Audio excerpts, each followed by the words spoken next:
which I'm pretty sure is what we're all trying to figure out nowadays. Shawn Gumataotao joins the show. Good morning, Shawn. Hey, good morning, guys. And I was just flashbacking to that song and listened to it so many different times live, and I Right. cannot wait till we can listen to groups, down in and around the community. I think I heard it at Gef Pagu when I first heard that song. So Yeah, that was it was one Big of the Ben and song, the boys of Molesto doing right? that. That's Bonito Nalugat. That's a Mariana's Homegrown 2 cover. Yeah, I think Chuck McJohn. That's who I've heard perform it, Right. and see Uncle Toting. It was down at Gef Pagu. It was Wow. actually been a long time since that happened. Yeah, that's a flashback. Yep. Shawn of the Well, good That's It, morning. That's All podcast. Good morning, my friend. Just your 2 cents really on this whole, well, I guess it's twofold we're talking about since the start of the show. Sure. The failure of the RISE Act, the fall. It's a RISE Act, but right now it's the Podung Act because it fell on their face. Can we write that down? Or not, no Todd's a Constant rice. Act. Right, Todd's a rise. I think the biggest thing, remember when we think about where it all came from, we were on this program before. We talked about how the governor did not sign the RISE Act, and then it got enacted. So it was the intent of the administration to not execute that particular law. Obviously, over time, then we have an executive order, which again kind of muddies the water a bit. So with that said, now we're coming back to another executive action, and maybe people's farmer tans aren't completely gone from the first 2 weeks of getting bombed in the sun to get a mayor's verification. But the idea of the process and work, yeah, I think residents, should be a little bit concerned that they're just kind of changing again the rules, or again moving goalposts that we talk about on this program all the time. Yeah, and it's crazy because so this one really gave me a headache. So the governor amended the RISE Act to make it the All RISE Act through executive order, and she included GovGuam retirees, GovGuam employees, eligible GovGuam and federal employees. But she didn't increase the funding, and so when I think it was Nestor or someone in the press conference that said, "Hey, so you added all these groups of people, but you didn't add any money," and she was like, "Oh, I have to follow what the law says. I can't amend the law through executive order," which is what she did when she included the GovGuam workers, retirees, and the federal employees. And now it looks like Lieutenant Governor Josh is getting into the swing of things by also appearing to amend what's needed. I mean, we all want this thing to get done quickly, but it should have been Right. done months ago. So to me, it's almost like too little, too late. I mean, unless you're going to come out and just pay the thing today, then why bother? Right. I mean, there's many ways you can skin the cat. Obviously, when you look at you want to add employees or not, you can go back and you take the entire amount by statute. You can divide it amongst every tax-paying citizen on Guam. You could do it that way. You could go and you can find, and you don't have to do the mayor's verification for that because everyone would have had some kind of filing of taxes. That includes GovGuam employees, right? They're also part of that process. It's just how you did other programs that were related to the CARES Act. So it's not like they couldn't go back and try to do that, but there must have been a reason, and I just haven't really heard a real good one yet about what was the necessity of the application process in the first place? Because you've already had a census, you've already done these other things by statute. Is there something in the rule that you have to gather the data? I'm not sure what the why you would need to go that route. When you're right, Chris, you could have easily just printed out a bunch of checks with addresses to every resident on Guam and every household. I don't think that would have been too far gone in terms of people's support of that. Yeah. I mean, it's just also interesting that the governor, I think it was last year, she basically told the senators that you can't tell me what to do with this federal money. Well, I was at a meeting last week with some senators, and they said that they never seen kind of this push together of having all the senators agree to a plan for that would be signed off on the executive branch, which is interesting because the executive branch really doesn't need their input. It was like a pat on the back. If you look at the statute itself, the federal statute, it does ask for some level of interaction of the community. Okay, she got it. That doesn't necessarily mean they have to follow. Right. if you follow, right? Yeah. You can get all 15 senators, which represents our community. You can get mayors. You can get the every club and organization in Guam to give input. But at the end of the when there's about to be an action, the administration can actually move towards doing what they want to do. There's nothing in they're saying that she can't. And so it's if it's a formality, then I think that they've accomplished exactly that, and then they'll move ahead with how they want to spend all those monies. I just wonder, how do you go from having unanimous support? I mean, all 15 senators signed that plan. I think it was only Senator Joanne Brown who didn't show up to the meeting. But how do you go from having all these senators backing this spending plan and backing the sentiment that the people of Guam should know how this $600 million is going to be spent? And so you have unanimous support for that. You have a meeting and then nothing. Nothing at all. Well, I mean, but think about it, Chris. I mean, in that meeting, what has changed? I mean, you have a lot of different things have been ebbing and flowing. Tourism is coming back. You're looking at trying to reopen the economy through the, and that important part. There's other things that are happening. You might have facilities that are broken down immediately. So the priorities have changed just in that short amount of time. Right. So even if the plan is set, people got their input, but because they're not executing so fast, that things are going to change. And if the governor does need that flexibility. I mean, would be the only time you ever hear me saying that the executive branch needs that flexibility. It's their task. Yeah. It is not the lawmakers' task to execute the RISE Act monies. It is the governor of Guam who has the sole responsibility and the mandate to execute this particular federal program. The legislature could try, but I mean, we've seen it in the past. We hear it all the time that you could try, but it really is the governor of Guam who wields the big stick, if you will, to execute this important program for the people of Guam. And hopefully she sticks to it, but doesn't mean she can't deviate a little bit. Right, yeah. Well, I mean, I get what you're saying, that there's definitely been some change since that plan was, God, it seems like years ago that they had that meeting with the governor up at Adelup and they presented their plan, right? And there have been some things that have changed, like the tourism stuff, but I think there were some big ticket, very, lofty ideas in that spending plan that kind of would put some long-term solutions in play. I mean, they had that money for waterworks, right? That would have staved off right. Things that I think that could still be done. But what the point I was trying to make was, how do you get 15 senators to sign up on this and there's little to no follow through?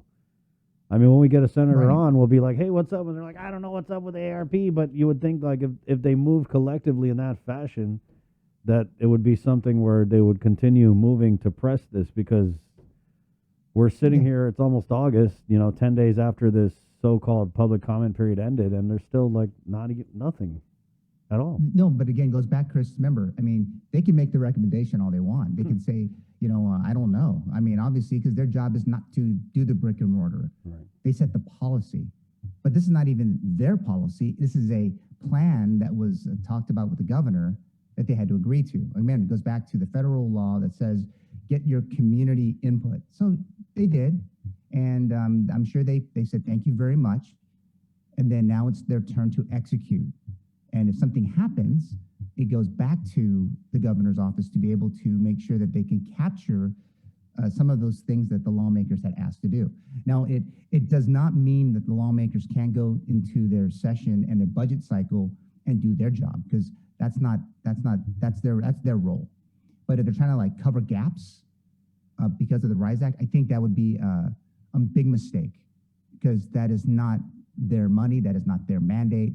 Their mandate is the general fund revenues and how it impacts you and I as we go about our daily lives. And yes, a waterworks plan or different programs, great, but it's not their job. It's the governor's job. I'm trying to find the letter, Shawn, because I get what you're saying, but the governor did ask for the senator's input. Did. Yeah, of course she did. I mean, of course she asked. I mean, politically speaking, it makes sense to ask the other guys, the other branch of government, to get their input. I'm sure they asked the judiciary but too. That was a huge departure from last year, when she was like, you guys can't tell me what to do with this money, but only my querida Senator Shelton will do a law for you. to tell us how to Oh, spend yeah. this money. You know what I mean? Yeah. It was kind of a Of big course. turnaround. And I was a No, little no, hopeful. I mean, I was like, oh, wow, wow, Auntie Lou, way to go. If you were hopeful for some level of cooperation in one of the largest programs in the history of the United States, I think you are probably sorry. It might have not given you everything you wanted. Right? We expect that the executive branch is going to execute their plan for the benefit of all of the people, and input aside, they have a lot of flexibility. That's, I think, what I guess what I'm leaving you with today, and the listeners today, is she has a lot of flexibility, and it's not like the legislature can oh, I wanted this one project. It's like, yeah, but the priority changed, and this other group needs it, or this other program needs it. So I mean, we can't. I mean, and she can do it. There's no appropriation. There's no general fund money being used. So she can do it, and that's and she goes at the direction of her staff, the cabinet, who's bringing about all of these issues, and the people of Guam who have complained about it. I need this thing done. So hopefully it accomplishes that during that period of time. Hopefully. Well, hopefully, got it. 725. That's it. That's all podcasts. It's on the KUAM podcast network. Shawn, I want to say that I think you dropped a couple episodes since our last chat. Yes, I did, and but I do want to say this week's a special one. He doesn't do them very often. It's a very, very, very rare interview with former Guam Governor Felix Camacho. Wow. Will be the a guest on my podcast this week, and I mean, it's Monday, so I would be editing it over the course of the next day. But we spent time talking about what he's seeing today of the community. A little bit about his perspective on faith, and also the complexity of I guess call it policy today that we didn't see back when we started the administration back in 2003. Yep. So it's should be an interesting podcast. I would encourage everyone to give us a clip, man. I'm glad to be part of it. I will over the course of the next day. Yeah. But very exciting times for the KUAM Podcast Network, and I'm glad to be a part of that, and the podcast should I would encourage everyone to listen this coming week. It'll be posted on Friday morning, but yes, I will send a clip to you before then for sure. Right, man, we'll get it out. That's a good get. That's a really, really good get, and I would say, of course, Shawn, you've got what we would call like the inside track, having worked, but like they say so many times about heads of state, commanders in chief, chief executives, what have you, and everything like that. That when they're in office, they naturally age, regardless of what they go through. The pressure, the responsibilities and everything like that. To a certain degree, we saw that with Governor Camacho. But in the years that have passed and everything, and having worked with him as closely as you have and everything like that, how has he changed? Since not being in office anymore. I mean, he's always been like a gentleman, and he's always been very nice to me. But you know him way better than I do. Yeah, for sure. I mean, remember, he's been out of office now for just around a decade now, or so. And so, in terms of his day, it's not the rigmarole. I remember the first day we were done with office, and I was at Home Depot, and I ran into him at Home Depot. He was buying a shovel and a rake, and he's like, "I got to take care of my yard too, like everybody else." So it's puts in perspective. I mean, exactly what the former governors would do. He's again, I think he's only done one interview. I want to say it was maybe 3 years ago. It was about the Trades Academy, and that's it. It was on another media, but he just doesn't do them. And so obviously for me, you're right, Jay, it's a good get. I'm excited about having him on the podcast, and obviously be looking for input, because he'll do it again if it's not too bad. Yeah. I mean, we haven't. We had former Governor Eddie Cabo on last year, and oh boy, did that make some waves, because he was just basically like, "Hey, what's up with these Democrats not wanting to hold their own accountable?" And they were just all on my ass when I was governor. And anyway, it made some waves. But the only other former governor outside of former Governor Joe Hatta is former Governor Gutierrez. And remember, we talked about that, like internally. We had like kind of a powwow, Sabrina and Chris and I. We said, how about if we get like a summit, let's call it, of like former Guam governors. Obviously we could get Uncle Carl. Yeah. We might be able to get maybe Joe Atta. We might be able to get, Governor Camacho. That might be like a little bit tough, but But what the point I was trying to make was, like, Governor Carl is very invested in this administration. So Of course. Although he did have some pretty strong criticism for Governor Liu last year. I remember he was saying that she needed to go out and see the people and see the need. But I don't think. I mean, I've tried to ask him a couple times, like, "Hey, what do you think?" And he's been really like, "Oh yeah, we have to be back." Governor Liu, which is kind of what you expect. So yeah, you don't really get a lot of that perspective from the former governor. So that's going to be cool. And just shoot us a clip, and we'll pop it up before you debut the episode. Oh, no, for sure. Thanks, Chris. And I will send it over before Friday. Absolutely. Oh. Hey, Shawn, before we let you go, I just wanted to talk because, when I first came to KUN, like I was always a big sports geek anyway, but that's one of the things that you and I really got close about and everything like that. And I really wanted to tap your brain about, your Olympic experience as a historian of the Summer Games and, as someone who covered, the exploits of Team Guam. And maybe first, because I remember when you went out and covered Sydney, right? Guam has always had a very strong showing in swimming. And did you cover any of the swimming events like in the Sydney Games? Because specifically, I want to know, did you even ever see Ian Thorpe up close, the torpedo, and those size 18 feet? So I did cover swimming, and I did get a chance to cover weightlifting. We had, I believe, at the Sydney Games, it was 6 athletes. So it was about covering not just them, but we had a lot of Oceania athletes that were there. Some of the, call them the trailblazers, if you will. But it was a great time in Sydney. I was at the pool, but it was interesting. I was watching last night's basketball game. I know you were kind of ruining it for everybody, Jay, but I remember at 2000, I was there for that game and enjoying watching it. Watching Dream Team go at it. It's a big privilege to do it. To be able to cover the Olympic Games. But I covered the Micro Games, the Mini South Pacific Games, the East Asian Games. Got the privilege to travel for KUAM all across the globe at the time, to be able to cover, and then cover at home, of course, the Pacific Games. But it's surely an experience. I was watching the opening ceremonies, and it was kind of a contrast from when I was at the opening ceremonies at Sydney. You had 150,000 people at Olympic Stadium, and then just over the last couple of days, there was nobody. Wait, so you mean to tell me you watched in person? You watched Team USA versus France when Vince Carter famously dunked over 7'1" Frederick Weiss? Yes, and then I watched the very first game, which was USA against China. That was Yao Min's first big game. So Yao Min! Internationally. Sorry, you got to say it like that. So, a lot of fun. Right on, Shawn. Thank you. Awesome, all right, guys. man, Listen, have a great day, and we'll talk more sports later, Jay. Thank you guys so much, and you guys have a great week, of course. And again, everyone, if you missed this program, you missed plenty. So, as Chris would say, a lot. Thank you. Lots and lots.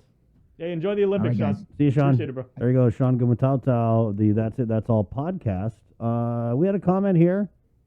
Rosemary Laguarnia, one of our prized commenters.